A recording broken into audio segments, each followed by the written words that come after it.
How to move on after your breakup. দেখো, breakup সকল মানুষেরই হয়, এই আঘাতটা সকল মানুষেরই জীবনে আসে। তো তোমাদের এমন 4টে পয়েন্ট আমি বলবো, যেই 4টে পয়েন্ট যদি তোমরা মেনে চলো তাহলে হয়তো তোমরা খুব ইজিলি ওভারকাম করতে পারবে। প্রথম, সেটা হচ্ছে তোমাদের যে ব্রেকআপ হয়েছে সেই অ্যাকসেপ্টেন্সটা, মানে তোমাদের অ্যাকসেপ্ট করতে হবে হ্যাঁ মানুষটা আর আমার নেই।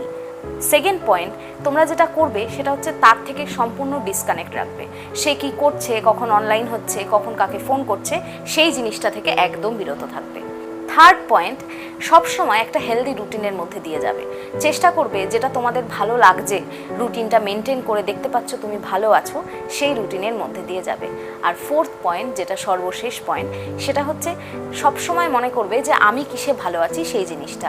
তুমি যদি বই পড়তে ভালোবাসো বা তুমি যদি গান গাইতে ভালোবাসো, তুমি সম্পূর্ণ তার মধ্যে ডুবে যাবে এবং সেই জিনিসটাকেই প্রায়োরিটি দেওয়ার চেষ্টা করবে, দেখবে তোমরা ভালো আছো।